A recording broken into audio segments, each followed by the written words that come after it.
harvested them.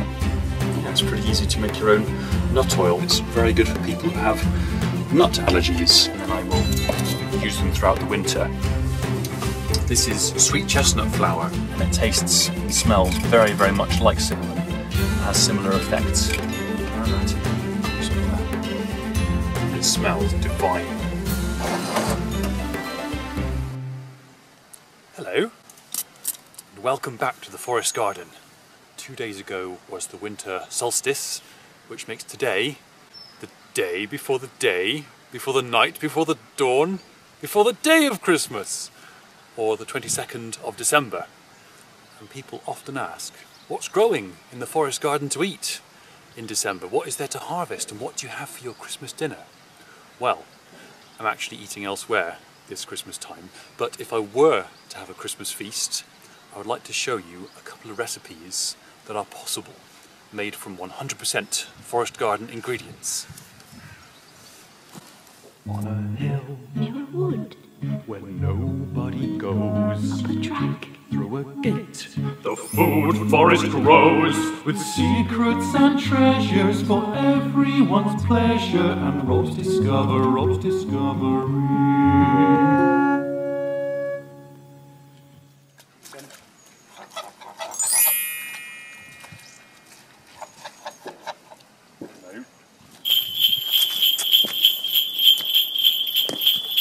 It's sweet, it's nutritious, and more importantly it's light, to make room for anything else one might have throughout the day.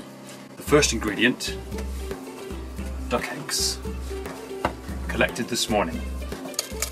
And unlike chicken eggs, they contain hearty amounts of omega-3. The next thing are these beautiful Cornish aromatic apples.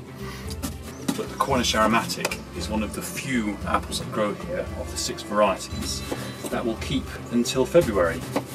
So they're available all throughout the winter time, and they really live up to their name. Can you smell that? Yeah. This is tiger nut oil.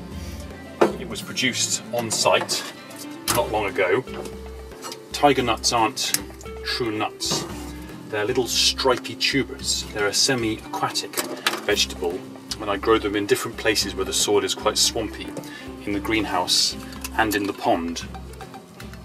And because it's not a true nut oil, it's very good for people who have nut allergies. Cornish aromatic going into the beaten duck eggs. Strong points. That's the stalky bit. I can go in the sink for later. Yacon. The yacon root. The yacon is, it's a South American plant. The word yacon means water root, because it's a very, very watery root, and it tastes very similar to a crunchy sweet pear. It's actually a member of the daisy family, and it has beautiful flowers, very good for bees. The flowers are edible too, actually. You can eat it raw, although I prefer to eat it cooked. It helps make it a little bit more bioavailable. It's a prebiotic, and that means that it feeds the probiotic, the good bacteria in your tummy. So it's good food for them. It contains a lot of inulin, and all these things, apple, yacon, eggs, they don't require very much cooking, so they make for a very quick and easy recipe, which is just what you want at breakfast time. If you try it, it's very much like eating a crunchy pear. So in that goes sweet chestnut flour. Again, very easy to make. Just lightly roast the sweet chestnuts and then grind them up. I actually used an electric food processor for this because otherwise I can't get the fine consistency. And this will thicken it up nicely. And what I love about sweet chestnut flour is that it's got the best of all worlds, really. It's got the nuttiness of other nut flours, and it has the strength of more traditional gluten-free flours, but also it tastes a lot like a whole wheat flour as well, and it's just a very versatile one that you can use in anything, and I just use it to thicken things up, like soups and stews. Just to make this a bit more flavoursome, it's going to need a bit of a kick, it's going to need some spice. And And just now I harvested some Californian allspice from a little spice bush. The flowers and seeds of this are actually poisonous, but the bark is a very good cinnamon substitute, and it tastes and smells very, very much like cinnamon and has similar effects. And one more ingredient, mint, because well, why not?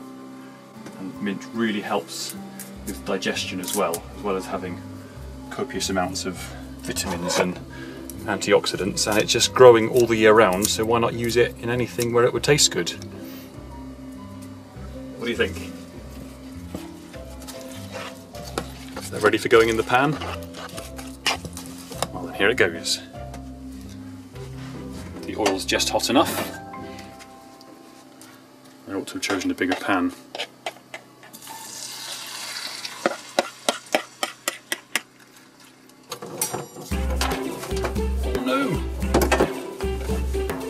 Foxglove painting from Teeny. That was my Christmas card from her last year. That's one of my gardening customers. She painted it for me and I like to keep it stuck up here. What would one call this?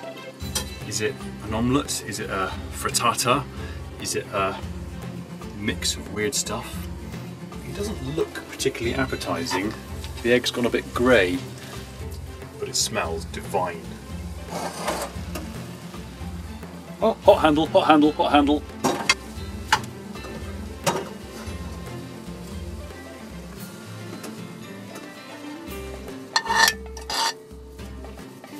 Lemons from the greenhouse.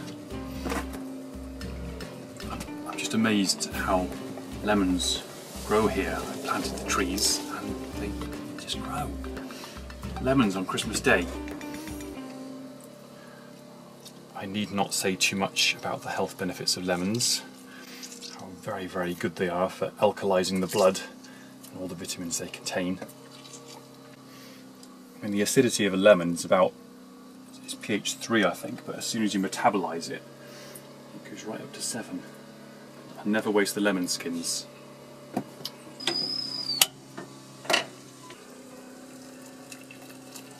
So no nutrients is lost. Make a wonderful drink from that skin, and because they are fresh from the greenhouse and organically grown, I can just put the water straight on the skin.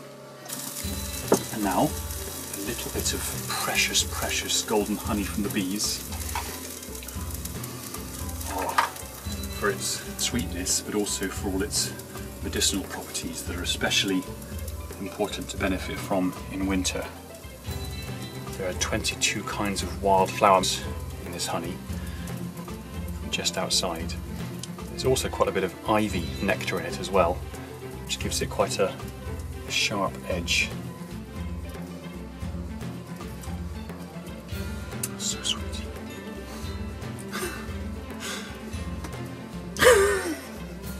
So very sweet. Well, even though it's now 2:30 in the afternoon, Christmas breakfast. That's bloomin' delicious. I think I might cut the apple up a bit smaller next time. Hello, Professor Rafferty. I put some there for you too. Would you like some? Thank you very much for watching, and Merry Christmas to all, and to all, good night. See you soon. Bye.